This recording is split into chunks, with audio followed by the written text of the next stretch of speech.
What if World War III is actually kicked off in the Atlantic by subs playing blind command's bluff like they were doing during the Cold War, but this time it actually gets very dangerous. We keep on thinking nuclear war may start in Ukraine or China, but it's probably more I would think more lethally could escalate in the Atlantic or the Pacific. What do you guys think? Just from the navies involved.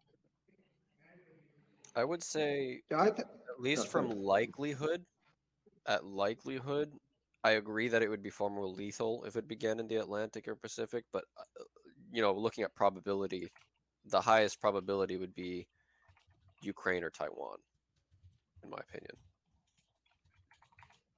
So actually, betting when you on put the something like the yeah, Atlantic when or you Pacific is just, yeah, I can say, yeah, yeah, it's very dangerous. The nuclear posturing by submarine. I'll just give you the science of.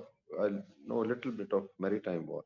Now, when the submarines are launched, especially the nuclear powered or nuclear capable submarines. Nuclear powered means it is powered by the nuclear engines or reactors, and nuclear capable is that can fire nuclear weapons. And I think when Putin is ready, the Black Sea Fleet and the Baltic, probably it's nuclear capable, entities. Now, submarine, getting armed with nuclear weapons is a very, very dangerous proposition. What happens is that they have to keep the stealth because they cannot communicate with the base. So they are given like some written orders, submarine commander, and he has to maybe open it after traveling 100 nautical miles into the sea. That's the kind of secrecy in terms of its vector, direction, and position. Because the moment submarine is detected, it is dead.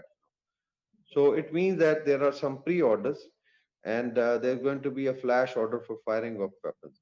So suppose in the Atlantic they place SLBMs, and the American do it in the Black Sea. So this is, I think, this is a very dangerous phase of war that is starting. We war gamed it between even India and Pakistan, and at times you just get blank that you can't really make a plan because so much suicidal. Same is true in the Pacific because it's not going to be the surface ships or the aircraft carrier only, but it's going to be submarines playing a very major role. So I think Putin ordering the nuclear capable platforms. I don't know out of 10 how many are submarines and how many are surface ships. But this is very, very dangerous move. And probably I think the posturing is to communicate it to Europe, especially after first year, in the way there was a lot of rhetoric that we are going to fight, we're going to keep this war going and keep Ukraine supplied. That this could be the next phase. So stop it here. So I think maybe this is posturing, but I feel that human error, chances of mistakes, strategic mistakes, miscalculation, because when the weapon systems or missiles are armed with nuclear weapons, even a wing commander or major can commit a mistake, and incidentally it could, So that's where I think leadership comes in. Like I don't know, today we have people like Kennedy or Khrushchev because they realize, we're pushing it too much. They could still hold. No, I think it's a matter of egos of the neocons or the neoliberals that no, we have to prove it and we want to smash Putin and all that. So I feel that it's time for diplomacy that other powers should now come in and stop this madness, because otherwise there will be so much of risk to the global peace that nobody will be able to hold. And just start pressing the first button. All buttons are pressed. There's another, if I've got any volume here, to add on Waqar's point, the thing about situations that we're in now, it's hurting everybody's economy. The conflict in Ukraine is a big problem for Europe. It's a big problem for everybody's economy. And you end up with social tension. One of the problems I have talking about nation states as being coherent entities is because even in a two-party state like America, there's not one America, there's two. There's the Biden administration and all the corporations on that side of the house, and then you've got the Republicans, and then you've got some people in the middle. Germany is like this too. There is no Germany. There's a whole bunch of corporations and institutions in Germany that want to be in NATO because that's where they make their money. And there's a whole bunch that would rather be partnered with Russia because they'll make more money there. So which Germany you're going to get is a very schizophrenic question. Now, when you've got economic harm happening all over Europe and all over the world because of the current situation, that puts pressure on all these states. And as Waqar said, it gets very dangerous if regimes start to feel under pressure, if the politics within Germany, within America, and within other states starts to get stressed. You end up with elites who may choose to go to war as a means of saving power. If you have coups and revolutions threatened in various different states, and Pakistan is an interesting one, you get rash behavior by the people in charge. And sometimes they are literally defending their own lives. They will take a country to war rather than suffer a coup, rather than be thrown out by their own people. So that we're in a very dangerous situation here because we've got economic deterioration across the globe, but especially in Europe. That is going to lead to social conflagration, and that can lead to any kind of stupidity. So that's me. Hey, my internet held out. Hey, Alan. Hello. It's going well. I've said my piece. There was a message that came in or two that I saw. Like, You mean the missile defense? yeah.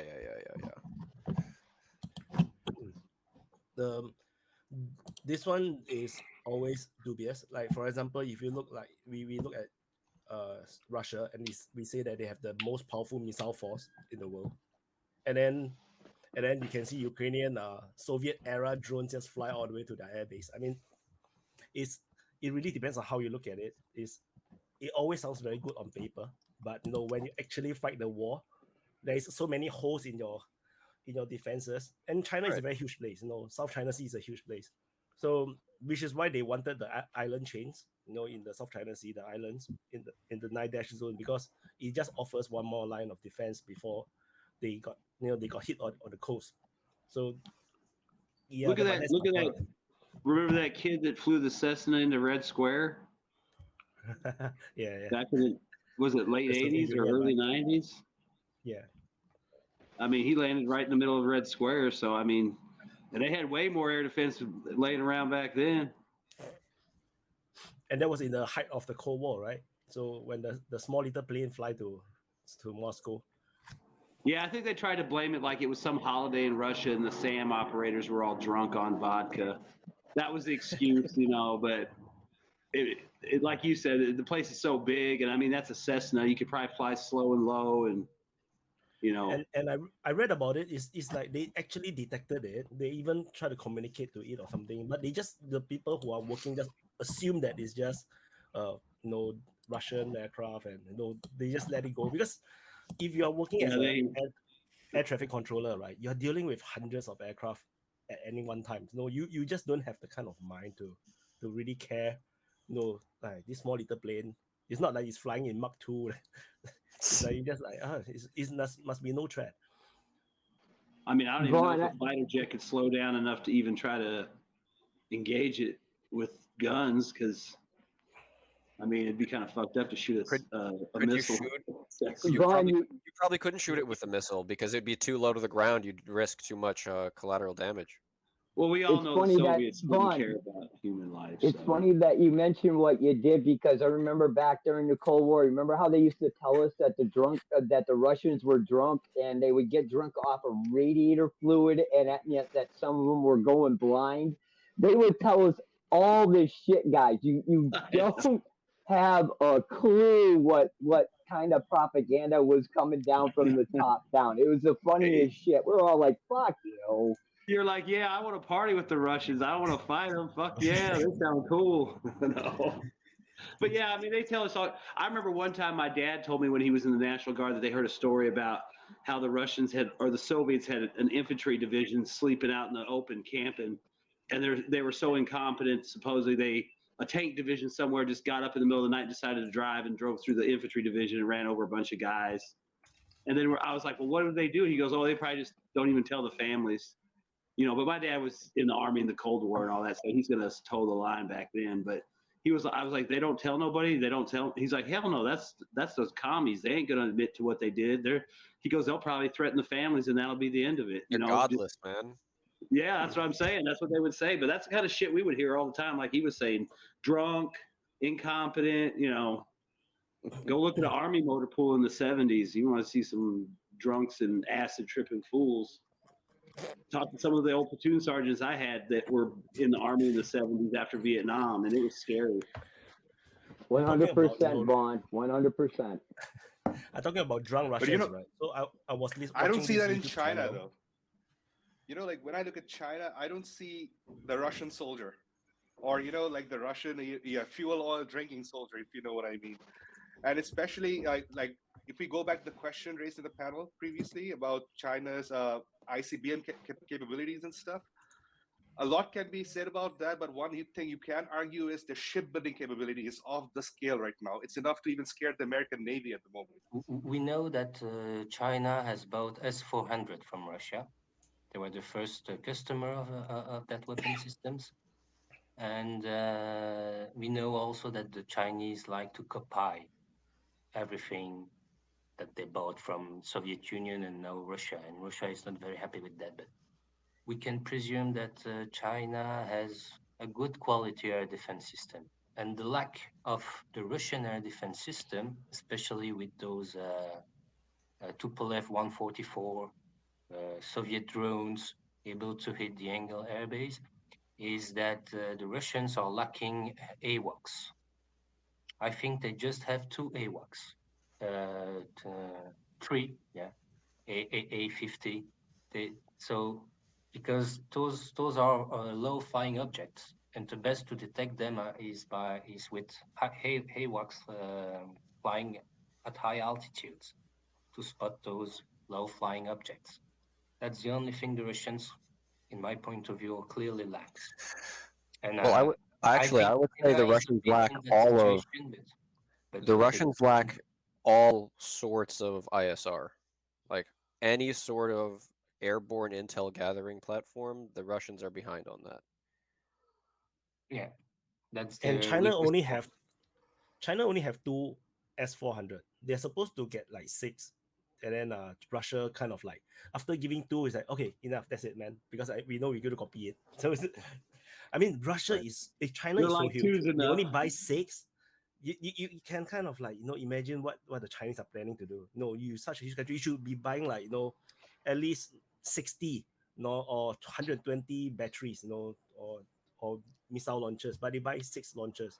So obviously the Russians are not happy about it. No, so after delivering 2, then probably these 2 are very watered down version. They're not going to deliver anymore.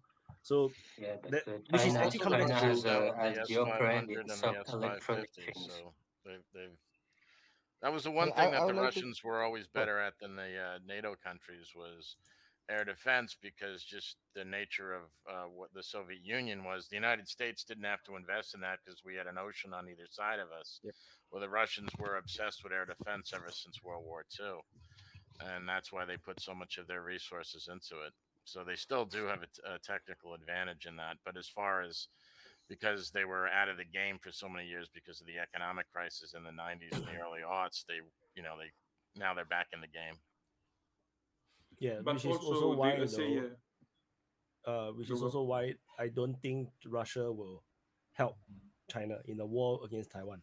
Just like, you know, China didn't really help Russia in this war.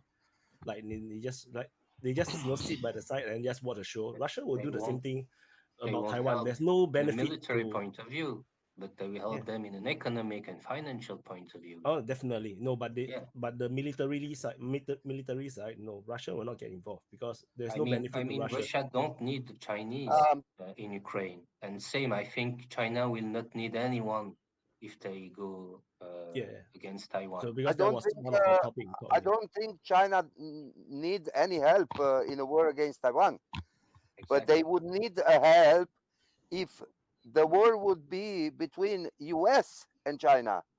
That's where I think Russia will help China. I think United States will need a kind of Ukraine from East Asia or Southeast Asia to sacrifice against China. I think it's the United States who needs someone. I don't think a war between China and US will be like US would be boots on ground in China. They will attack with rockets, with planes, with ships, and they will not be boots on the Attacking, ground. attacking from where? From where? From the sea, from the air, from Exactly. everywhere. Well, So okay, United Dracu, States is I'm limited with the number of aircraft carriers they can send. And Yes. each aircraft carrier is limited in numbers with the number of plane they can get. Yes. I mean, it's a dumb deal for China. I don't know. the 11 carriers of the United States, they have more planes that China has. I mean, In total, China has you more understand? ballistic missiles. China has more ballistic missiles than United States, and especially ballistic missiles, specially made against, advertised as specially made against aircraft carriers. Yeah, that's true. China's- That's true. China's China is the military. first drone manufacturer in the world. China's military is geared totally to keeping the United States Navy away from its shoreline. And they're going to do that with the ballistic missiles they can fire and hit them possibly as far out as Guam or Hawaii. The closer you get, the more missiles are going to be available, but because it will be closer range. I mean, they're When the United States would fight a war very against well China, defensively is prepared. the United States would just try to starve China of resources because the United States controls all the shipping lanes, and China consumes way more resources than it has. I mean, it's in some ways it's similar to Europe in that sense, where it doesn't, like the United States and Russia pretty much can exist on their own. They have enough food, energy, raw materials, rare earth elements, all that kind of things to to be unto themselves. That's not true of China or Europe. Yeah, I agree with the super chat though. The message here below is spot on, because now China can afford to have their trade shipping lane cut as long as Russia can provide them. No problem. They can manage to make a confrontation against USA for several years. I saw a story a few months that ago. United States can afford. And it was talking about how in Ukraine. I saw a story a few months ago, and they were talking about how China was in the process of building 20 icebreakers. The United States only has 2 or 3. So why are they building icebreakers? They ain't got no ice. They're building icebreakers so they can go around the fucking Arctic and get around any bullshit sanctions. Again, I mean, that's what they do. Everything they do is designed to give them a buffer from whatever negative action somebody may try to put against them. They're not trying to conquer the world. I mean, yeah, they want their sphere of influence and they want their control in their backyard, but they're just trying to keep you out of their backyard. I mean, I think they're if you want to come in the backyard and be friends and have a barbecue, that's fine. But you want to come in here and take all our shit. Yeah. Let's not forget that the Chinese are very, very smart. They are building the Silk Road. I mean, they'll wait another 1,000 fucking years. They don't care. They can bypass the Malacca Strait with maybe the corridor through Pakistan. Yes. Yeah? Yes. Also, I mean, through Russia.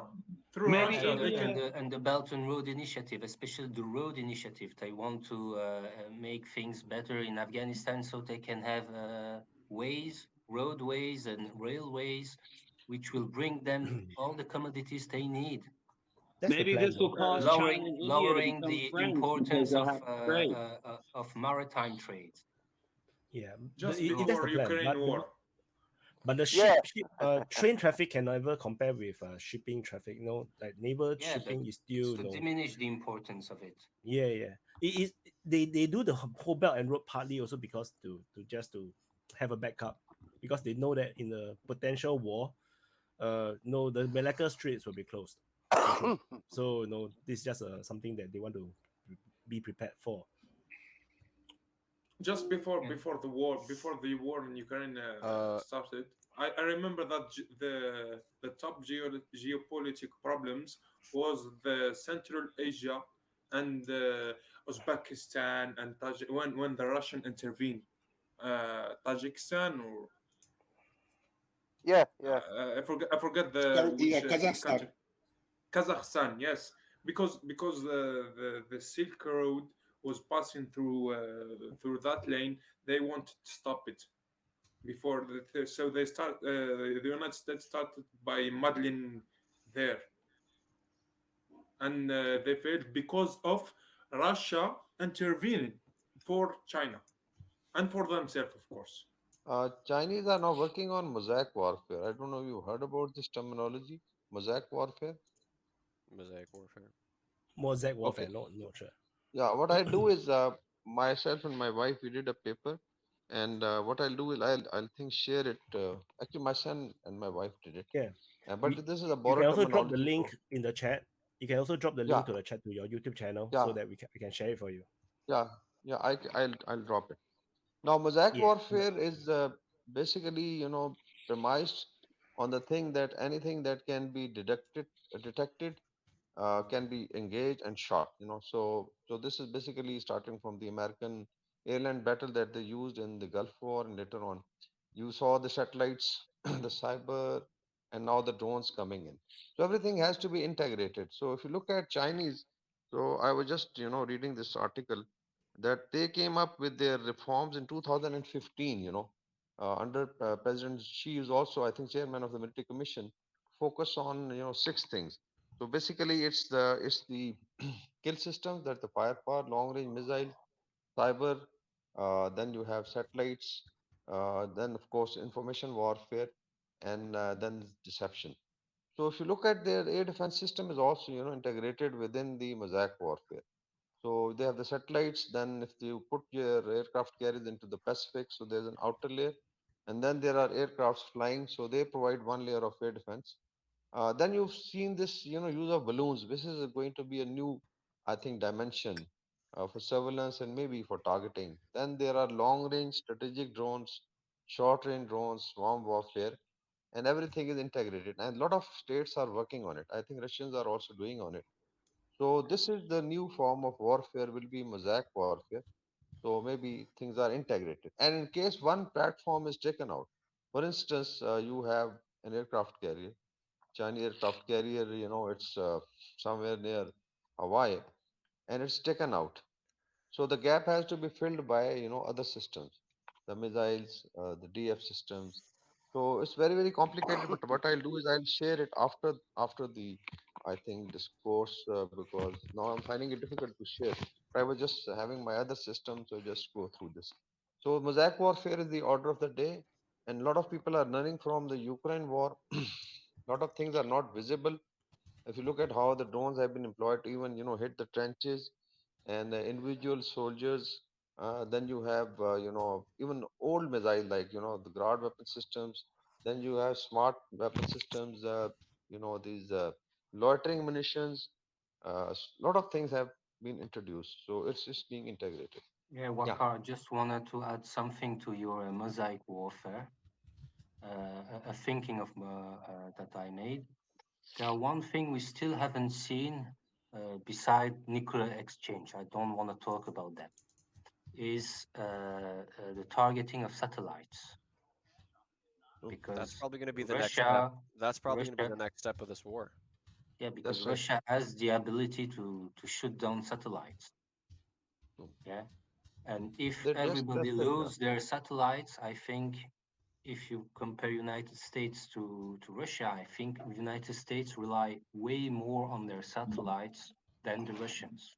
Right. So if America Uh, delivers these uh, weapons that can strike the Crimean Bridge, and the Crimean Bridge starts getting hit, right? It would it not be appropriate to then be like, okay, Russia goes and shoots down like 4 or 5 American satellites that are above Ukraine, or not above Ukraine, but that are known to be operating for the uses of Ukraine intelligence gathering.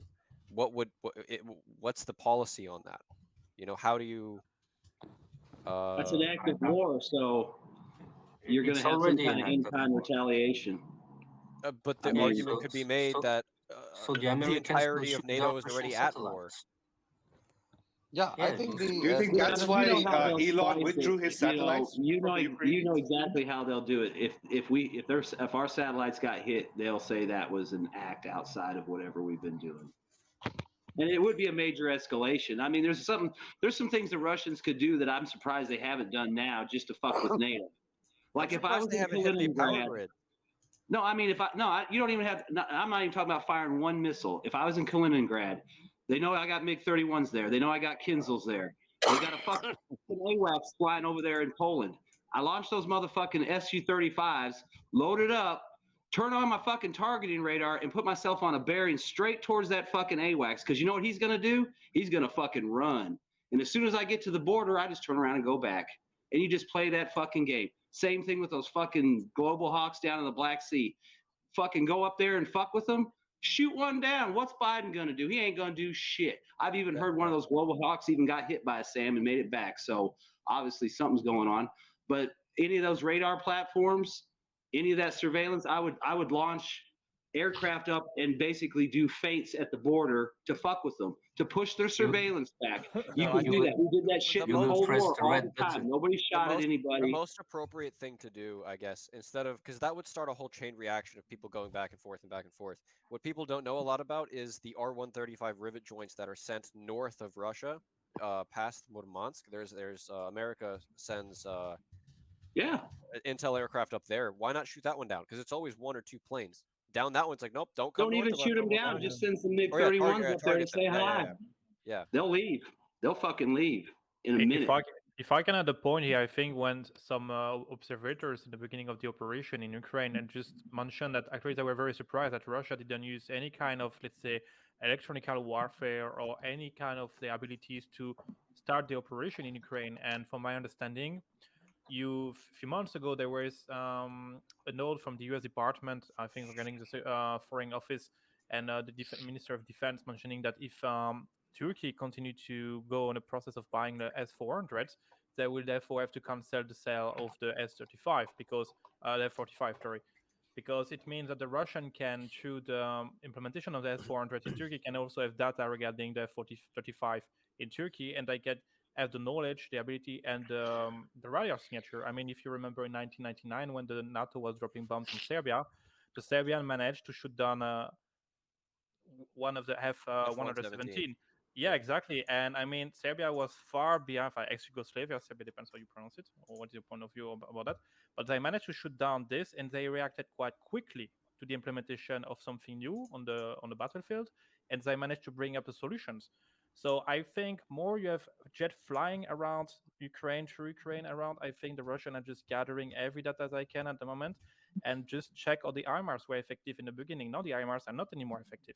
So the Russians are not showing their game. And from my perspective, I mentioned that to the chat, I think the Russians are just literally already up front, way more than the European Union, the NATO, and they're already scaling up the industries, they are scaling up everything, and they don't play the game. They just wait, and they are ready to go to the next stage. Will I do it? I don't think so. But and last point after I hand over, but if someone starts to do the game of going to the next stage, it's just a matter of pride. No one will stop. We will just go forward. Remember the First World War. It started with an assassination in Sarajevo, and no one stopped the game because it's just a matter of pride. Why should I stop? Why? I'm the leader here. No, I'm the leader. I will continue.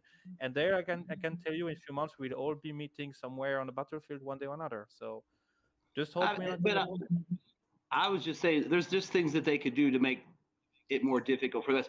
Like another thing I do, I would put an S-500 site in Kaliningrad and turn it on, because everybody's going to have to fly around the radar, the range of those missiles, because the radar's on. And I'd put one in the very end of Crimea to make those bastards have to fly even farther south through Turkey and shit, because they're afraid to fly into the envelope of the S-500. Put one on fucking Kamchatka so it touches the fucking shores of Alaska. You ain't got to shoot nobody. All you got to do is turn that motherfucker on and let them know you're there, and just cause them problems. There, what I can't remember what the guy said, but it's like you just create problems for them. You don't like create something that they can solve. You just continue to cause problems. But do they want to create problems? Do they want to go to that stage? Do they want to provoke? I think regarding I don't see it as a provocation. I see it as, this is my country, and I turned on my air defense radar. If you have a problem with that, fly the fuck around. That's the way I see it, and that's the way they should handle it. Because we would do the exact same thing to them. And it's not a provocation. It's just, I mean, a provocation is flipping it on and shooting a fucking airline down. That's a provocation. I mean, if you know the fucking radar's on, right? There's the NOTAMs, you stay out of the airspace. I mean, it's just like when Russia started the invasion. I was watching Air Traffic Controller Live. When that NOTAM went out for Ukraine, it was like a fucking wave of planes just clearing the fuck out. Turn on a radar, there ain't gonna be no one flying, no rivet joints, no E3 AWACS, no F-22. I mean, if they want to come up there and stare at each other and take pictures in the F-22 and the Su-35, that's fine. We did that shit in the Cold War all the time. Nobody ever shot at each other. They flip each other off and do that. You just deploy one more in Syria. You deploy in Syria, the whole Israeli Air Force will have to be grounded. Because the F-35 is deployed in Israel, right? So yeah, drop one in the middle of Damascus and turn it on. Game over. That would be really funny. Yeah. But that's what I'm saying. But you're not. I don't see it as a provocation. It's like, hey, this is our buddy. They need some air defense. No, I don't think it's a provocation. I think they just, as I said before, they just keep their game for themselves. I mean, the day when they start to use the radars, I mean, there's a signatures, there's a way to understand how the radar works. I mean, this is how the German submarines during the war managed to escape at the end the radar of the Brit or the American, because they understood how it works, how to escape it. So as you said, if tomorrow we have a major escalations and the S-400 batteries in Syria is being harmed, the one in Belarus, the one in Kaliningrad, there's nothing which can fly on on the NATO space. Actually, it's impossible. And you add this to the Kinzhal, the any kind of, let's say, ground to ground missiles, they will just shoot down the plane on the airbase, and they cannot even escape, because if they're flying, and we have seen recently, I think thanks Wyatt to your insight about that during the Russians are able to shoot down plane way more far behind the front line, and we are going further and further. So this is interdiction at a new level. No one did that before, and so I think they keep their game for themselves. That's my point of view. You can, but what I'm saying is you can disrupt their civilian air. I mean, think about it. You flip on the S-500 on in Kaliningrad, you just shut down probably 50% of Poland's airspace, because they're going to freak out. So now they're going to have to reroute shit or fly it somewhere else. And then you turn it off the next day. And then maybe a week later you flip it back on. I mean, that's all you got to do. By doing that, you are giving means to the opponent of Russia to coming up with a new stuff that will counteract it. Oh, I know. There's a risk of that, but I'm just saying. And the Russians are actually doing that with the Western materials. Yeah, they got Bayraktars, right? Oh, just I wanted to add Billy something West to in what chat. Toby said about the mess that the conflict in Ukraine is bringing to the world economy. You have to understand that some countries are very happy with what is actually happening there. And those countries are those who see their benefits skyrocketing, like the Middle East countries. Yeah, I mean, Saudi Arabia, United Arab Emirates, Qatar are very happy with what is happening actually. Are you talking about people involved, or just the people making money off of it? People making money out of it. Okay. That's a big part. Their economical situation is not in limbo. On the contrary, I mean, they are selling more oil and more gas at a higher price. Yeah, but we can't talk about countries. The Europeans can't officially buy it anymore to the Russians, so they have to direct their buying stuff to Middle Eastern countries, and the Middle Eastern countries already have their line of customers full. That means the Europeans have to put a more amount of money so they can get a bit of that gas and oil. And those Middle Eastern countries are very happy, very, very happy, because it doesn't concern them immediately in the first place. I don't think we can talk about countries and economic prospects. Countries don't have economic prospects. Rich people who own corporations in countries have economic prospects, and the poor people that have to buy food have different economic prospects.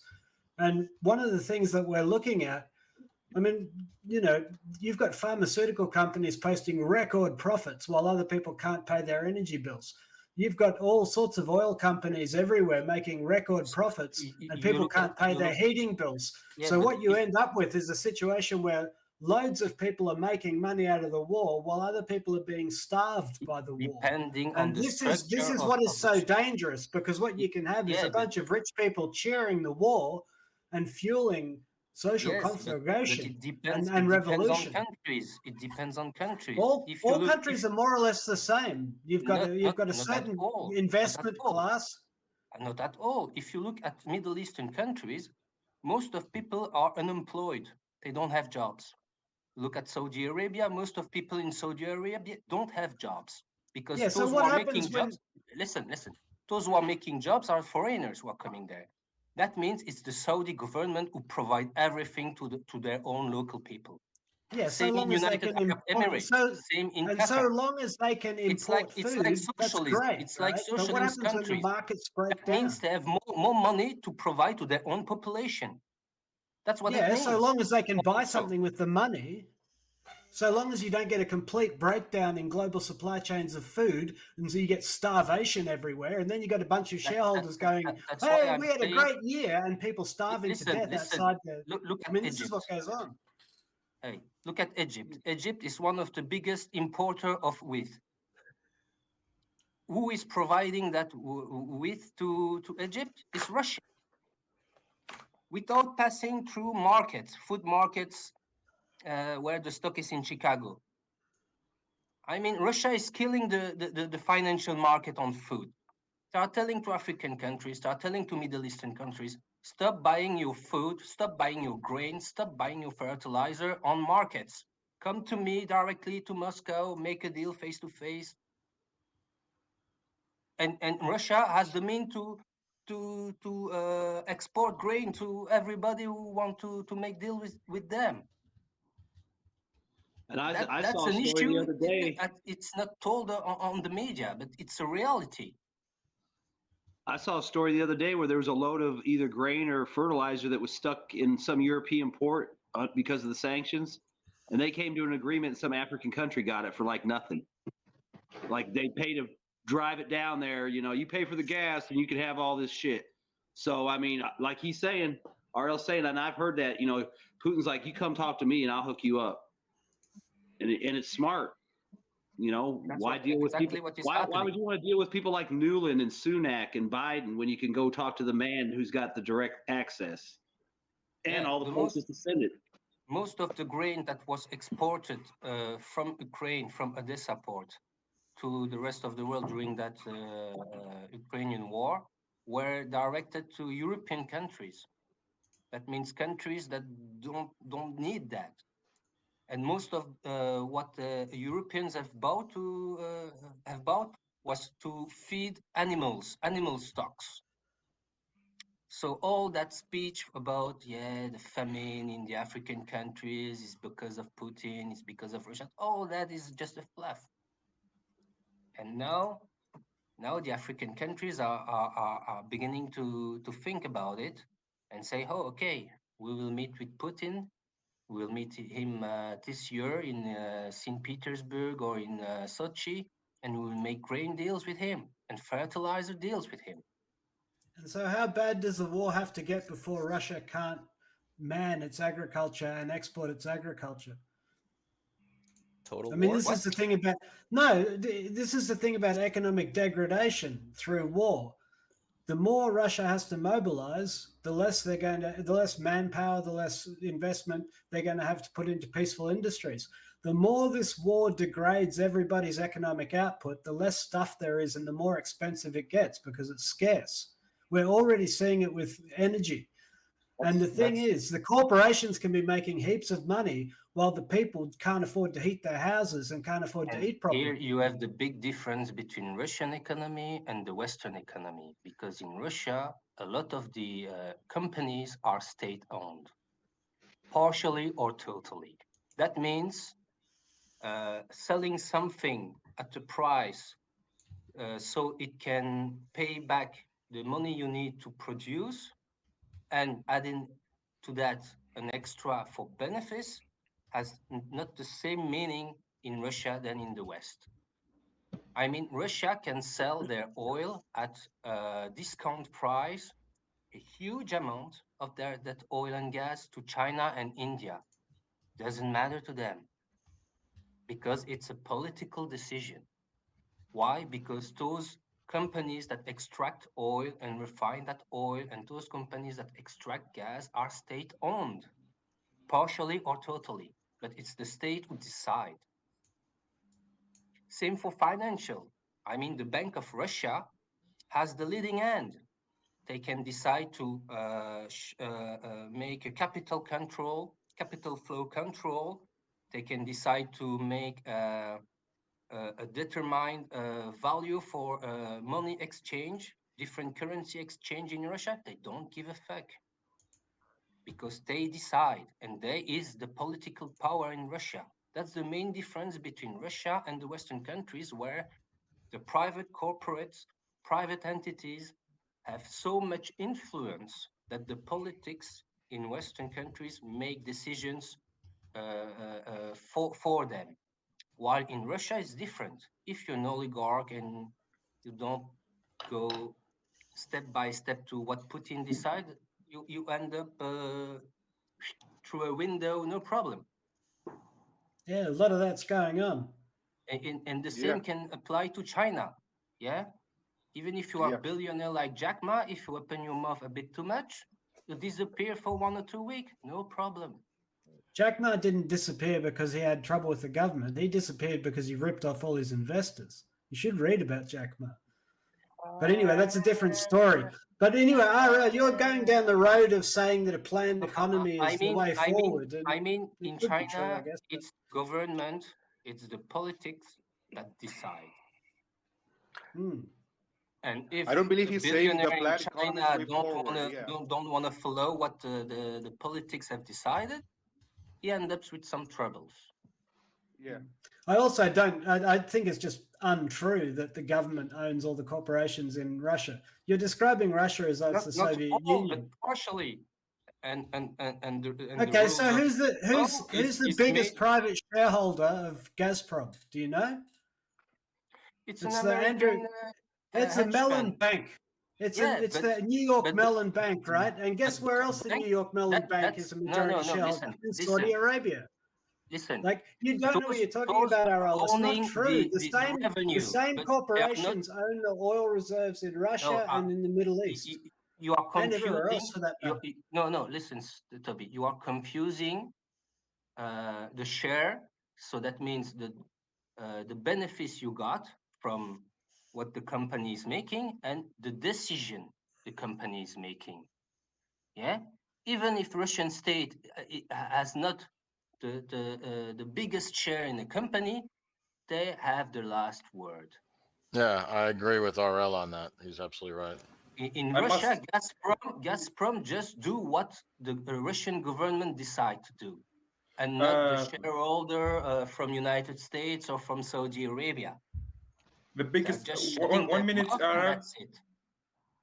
The biggest shareholder in Gazprom is the Federal Agency for State Property, with 38%.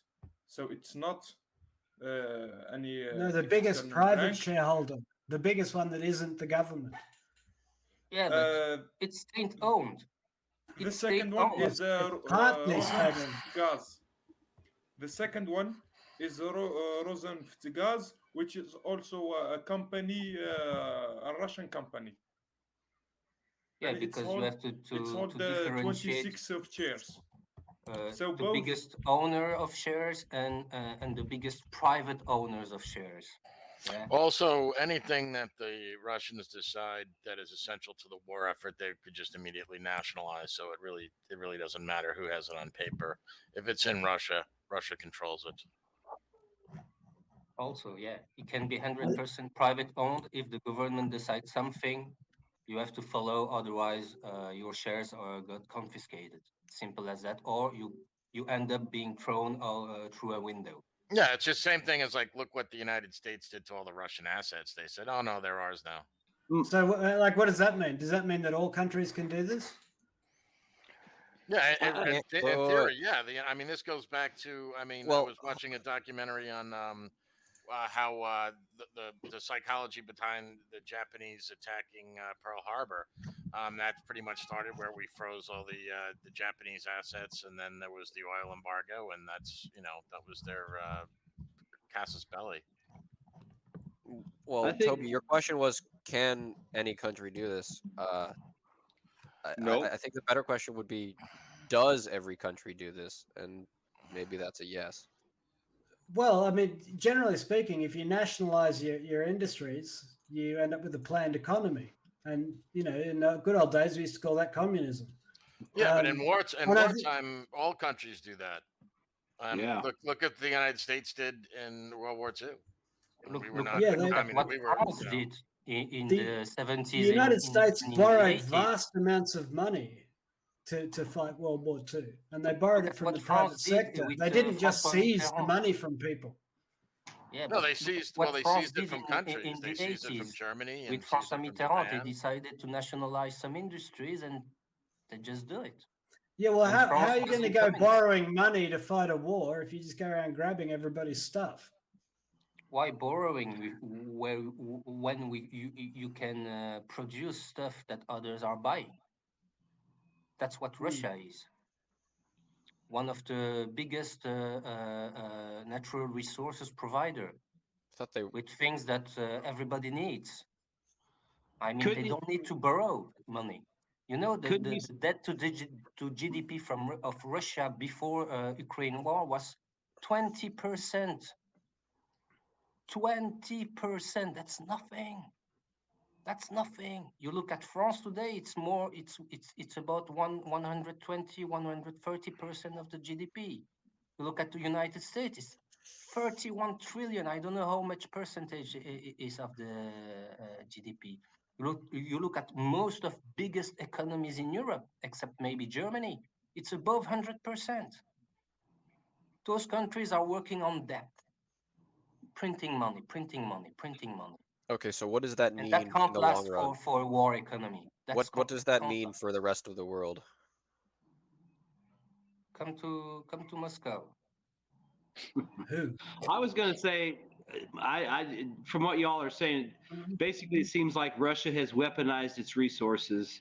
The West is still debating on what it wants to do with its resources, and has started a war with commodities with Russia, while we're still basically deciding what we want to do with our commodities.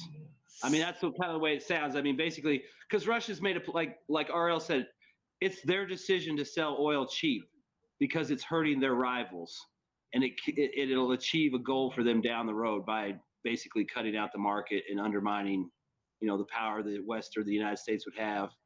I mean, it makes sense. I mean, like I said, we're always dawdling and piddling away.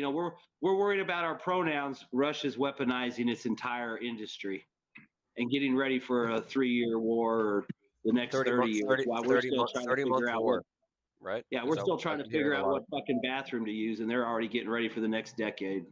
Well, listen, if Russia can attract capital investment and markets while being an authoritarian regime, and nationalizing everything, well, more power to them. But I actually don't think they're doing that. I think Russia is interested. The same with China.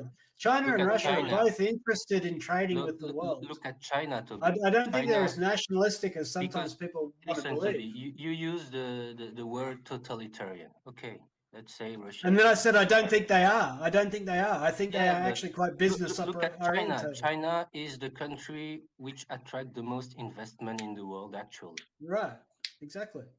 And they're not going to jeopardize that by going around grabbing everybody's stuff. Money has no morality. That's it.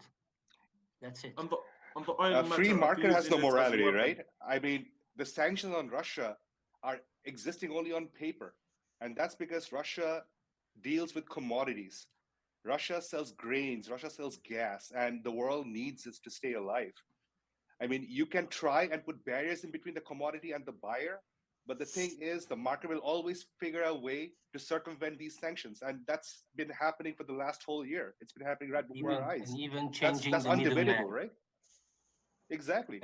So and even Russian the product middleman. exists in the market because the market doesn't really care about politics or warfare. The market wants grain, the market wants gas, and it wants it when it wants it.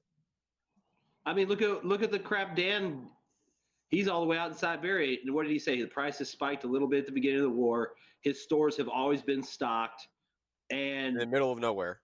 Yeah, and he's in the middle of nowhere, and he has to go to another country to work out his financial stuff.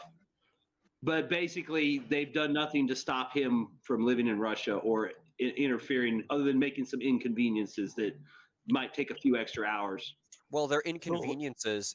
It's inconvenient for him because he's a citizen of one of the outside nations. If he was just a citizen of Russia, then it wouldn't be a big issue at all.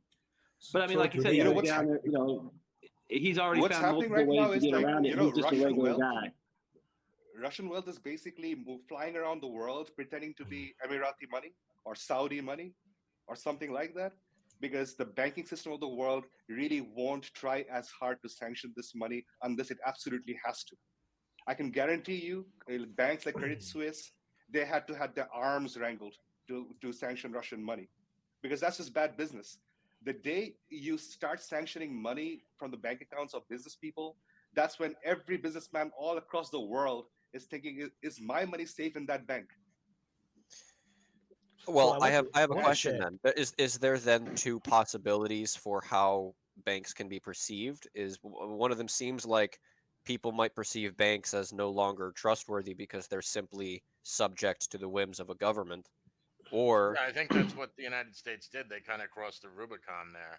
right. So, And if banks are not, you know, trustworthy in the eyes of the people in that regard, then where do we go from here? That's where I'm like confused. JS said, I mean, you crossed the Rubicon there. I mean, you have undone the global order that you cherish so much.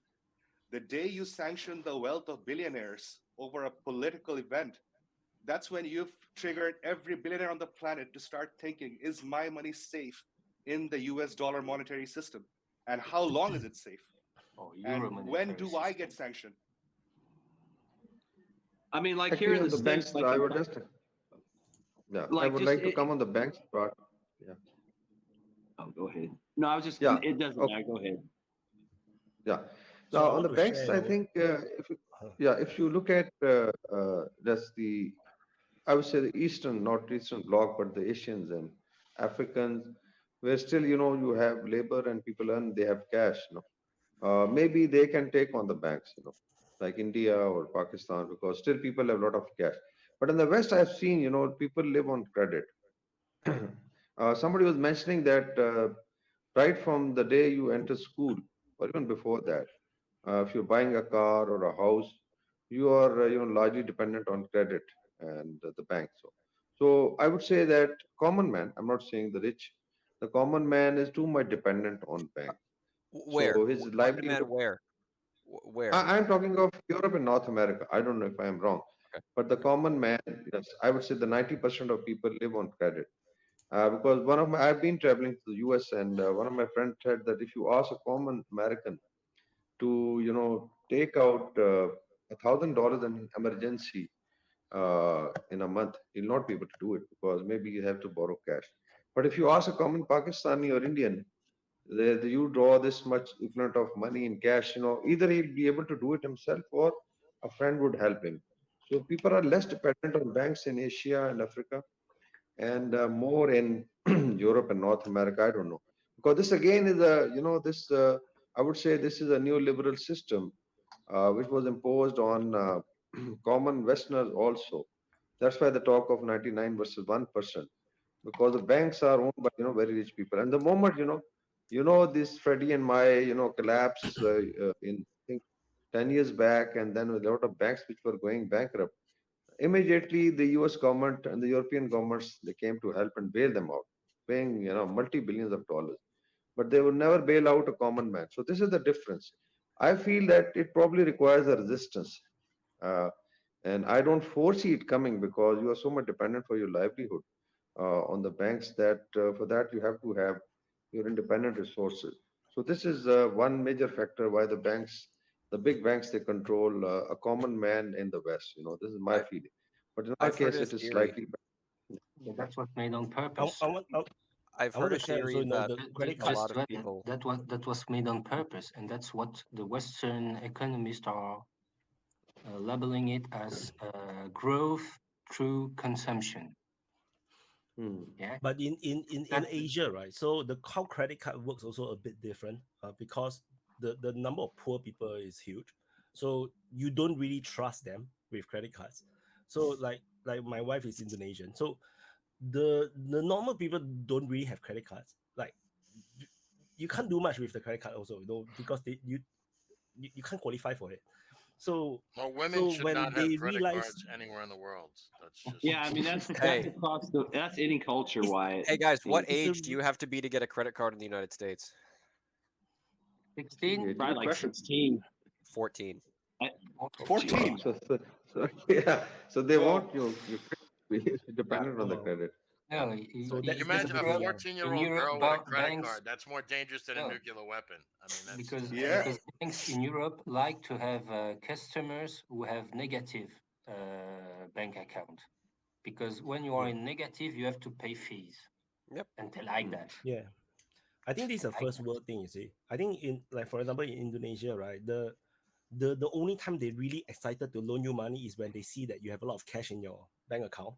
Like for my wife, in Indonesia, like the way how they always check your credit and then check your bank account, they see that you have a lot of cash, then they were like very happy to loan you money, they'll give you credit card and stuff.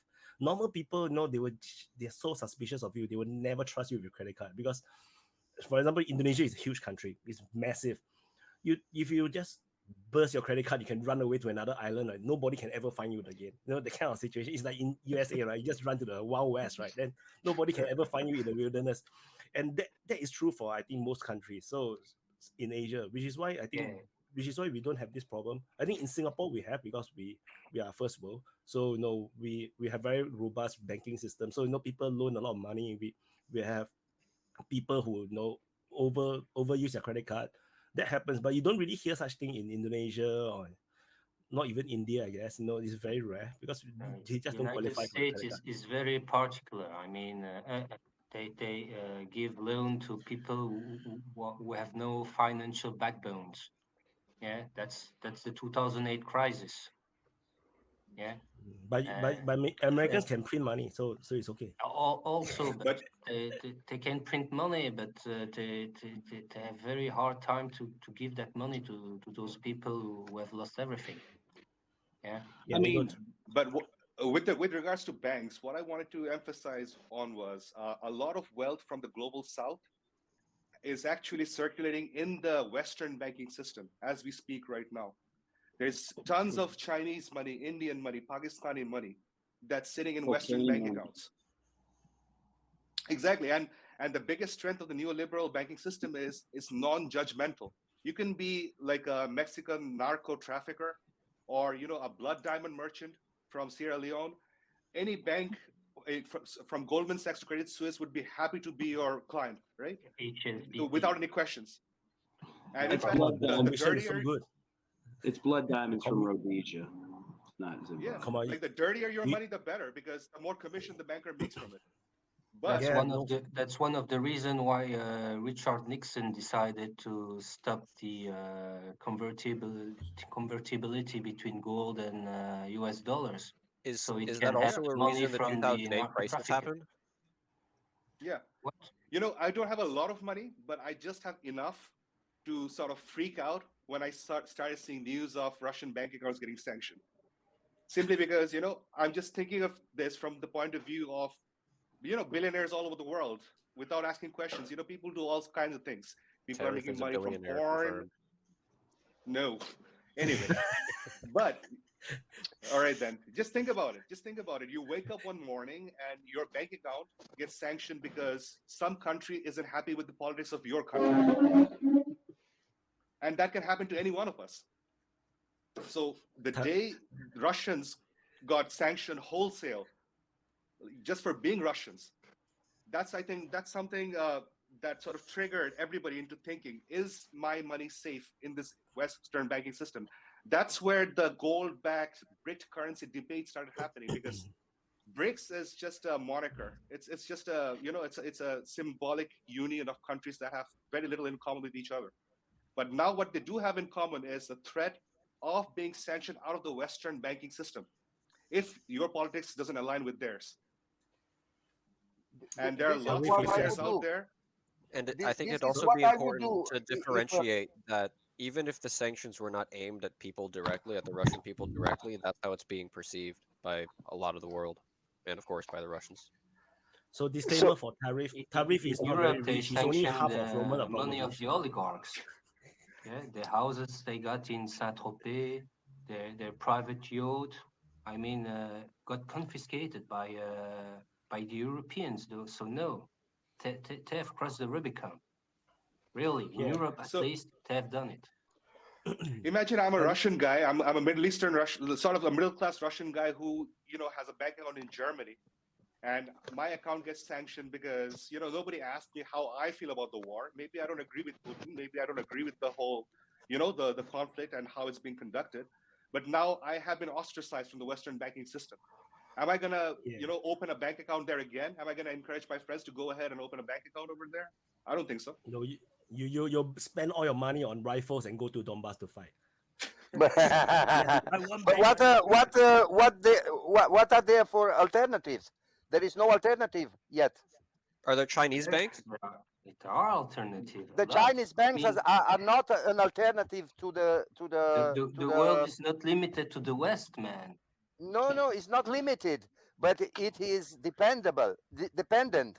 Not anymore. Dependent. But Oh yes. This is slowly changing. I think.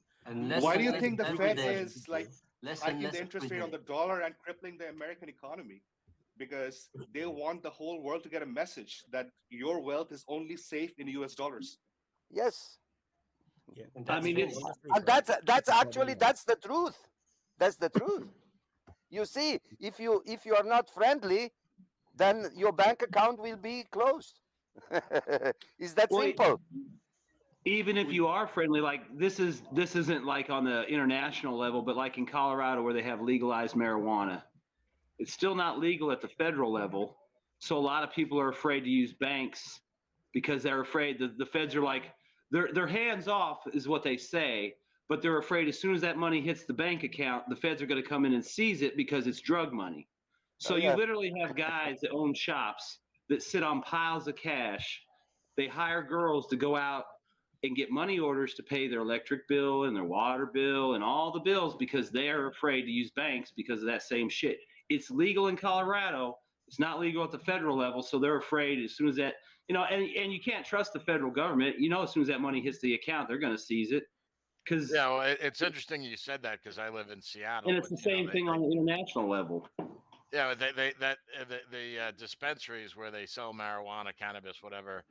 Those are one of the few places where they still have stick-ups because you can't use credit cards there. Everything everything is a cash business. It's one of the few places where you actually have to use cash in the United States to buy anything. Yeah, and also they all, in Colorado, I'm sure it's everywhere, they all have armed guards. I mean, you have to, you show the armed guards there, you show the ID, they walk you in, it's all secure. I mean, they don't mess around, but like I said, they're sitting on piles and piles of cash. So yes, but people will find a way to get around. People will find a way to get around the banks and the sanctions. And what will happen with all those money when the digital currency will be implemented? Because I don't think there will be now. Digital currency. No, it's you over. Don't think? Digital currency is over. It's very vulnerable to attacks. Oh yeah, that's true. You've seen what's that's happened. true. That's what we know. But here in Europe, they are forcing the propaganda to the digital currency. So I don't know what to believe now because you say that I see something else. I think why not take a realistic middle ground? It's not impossible, right? That maybe one country or two countries might try a digital currency. I don't doubt that might happen at all. Yeah, and then depending if it's a country supported by the West or supported by, the people in power, then maybe they'll be like, hey, it's working, so maybe we'll start to, take some of their ideas. And if it's a country that starts to succeed with a digital currency that is not on the best terms with the West, then the West can just say, see, this corrupt X is doing it, blah, blah, blah, throw them out, and all cryptocurrency and digital currency banned. Or already started something like this when digital currencies with state owned in Nigeria. It is the first country that started. Here also some countries in Africa are starting to do projects like this, in Asia also, when they want to implement digital currency, but are state-owned and bank-controlled. Yeah, but Wouldn't you it's say not that happening. Chinese RMB is a digital currency by now? Because I mean, it's fully digitized. There's I don't It know. I mean, don't every have to be digital currency. It has just to be a digitalized system to circulate the money. Don't have printed money anymore. Just everything on digital. So this is the clue. Because if they are doing that, you can throw all the stocks of money what you are sitting on. Yeah, but dracu, that will bring social tensions. Why? Because you have a big part of the society. I don't know in Romania, but in France, you have a big part I'm not of the living in society. Romania. I'm living in Austria. Or in Austria, a big part of the society are going to prostitutes. A big part of the society are using drugs, even if it's forbidden. How can they do that anymore with digital currency? Not digital currency, just the digitalizing of the with no more cash, physical cash in your hands. How can you? Yeah, that's the problem. But that's why they want to do that. Yeah, that's why you will have social tensions. Yeah, but social tension, they are used to social tension. You wanna give some money to your child or to your nephew? Yeah, you put it on his account. It will be impossible. No. You can transfer money from your account to his account. Yeah, it's no problem. Yeah, but that's a control on what just you are put giving digital to whom, and when you are doing that to make a service which is illegal, like buying drugs, how can you do it? Like paying someone who is working for you or for renovating your house. Yeah, that's the problem. That's the problem. How can you do it? No more. Well, It will bring social tensions. There's already restrictions on it because I use a card that I pay with crypto. I use a USDC stable coin, which is basically a digital dollar backed by a dollar. But it tells me that I can't buy guns with it. I can't buy ammo with it. I can't go to a strip club. I can't buy lotto. I can't go to a casino. It has restrictions. So that's already on a card right now. And if it was like mandatory where everything's digitized, I mean, I do that by choice and it's fun. And like I fuck around with Bitcoin. The only reason I fuck with Bitcoin is because I'm hoping there's other global payment systems that countries can use to, whether it's to circumnavigate sanctions or just have other options to do financial business. I'm hoping at some point Bitcoin's part of that puzzle and I can make a little cash off it. If not, I'll just fucking sell it and take my little bitty shitty money and go buy some ammo with it. But I mean, digital currency is already available to some extent and it's limited. You can't buy certain things. It's just, I mean, there's literally no way. They have codes that they put on purchases, so they'll deny those purchases. So you're not going to be able to, RL's right. I mean, it's good for people not to get high, but if you just cut motherfuckers off cold like that, you're going to have a whole, I mean, look at Baltimore. You want all them motherfuckers cut off in one day? I mean, seriously, what's going to happen when all those dudes that are slumping around like zombies wake up and want to get high? The strip club don't receive your money, don't take your money. Actually, I wouldn't have a problem with it. I mean, I need some more target practice, so I'd be totally cool. As long as you can use Uber Eats, yeah, no problem. How do you know the strip club don't receive don't take your money? You know what's funny about that? My card would probably be seriously restricted, but then you always hear stories about people using their EBT cards and shit at strip clubs, which I don't even know how the hell you do that. I guess they sell food there, so maybe you buy food and get cash back. I don't know. Yeah, they do. Here in Washington State, it's supposed to be not allowed for that shit, but they still find ways to do it. So I don't know. It's actually a big problem.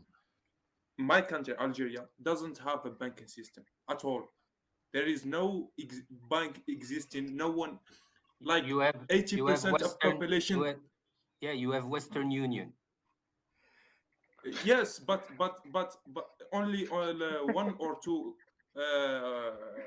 banks, outside banks, and most 80% of people doesn't have bank accounts.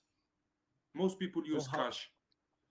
So that is in itself a problem here, because there is a lot of evasion from taxes, because no one can know what you're doing, and people don't trust banks here, because we as like society don't trust banks at all. No one want to put his money in the banks. We have a different monetary system driven by the mail company. The mail company who deliver wages and money to people, not the bank. Do that job. The mail company. So, is it an Islamic thing? Because I know Islamic banking Yes, is a bit different. Like mostly Islamic thing, right? Mostly because people don't want the interest. If you put your money in the bank, they will give you interest. People don't want that. Yeah, because I understand Islamic banking, like you cannot have interest. So like Yes. if you take loan, you don't have to pay interest. It's a different system. The loan what's the system point? here is you take the loan from the state. If you have a project or a house, or you want to buy a car, you go to the state. The state give you the loan, and the interest will be paid by the state, not you. So you are now like we were in Austria 30 years ago. And the following was that the post will the post will became a bank. Yes. That will be the following on that, because now we have here, like you, we were like you. We get our money through the post, and then the post decided, okay, we had such a big money circulation, let's do a bank. So they done a bank, and now you have your money in the bank. So that's what they're doing for you to getting but used we have to. it like formally the mail, and it's not through mail. It's the mail company that gives you money directly. The wages you have, you open account in this mail like you open in the bank. Normally, you account, if you are a worker, you get your wages there. If you have a business, you can send money, like normally. Yeah. So it's working like a bank. Working like a bank, but not a bank. But yeah, it's not a bank, but it's working like a bank. Like a money transfer company. You are on the good way. You're on the good way. Things will change. So at least the mail company will not take your money and go and invest in something else, or buy yes, investment, and which then they lose all the money. They don't have this kind of problem. So it's not like a bank, because bank only earns money when they actually loan out the money. So they don't earn money from the deposits. So which is why it's a bit different from. It's not like a bank. A bank has to make money. That's true. But now our post, it is a bank. We have the post bank now, and they are acting now like a bank. They are loaning money and doing business with money, and losing and winning. Country, it's like that.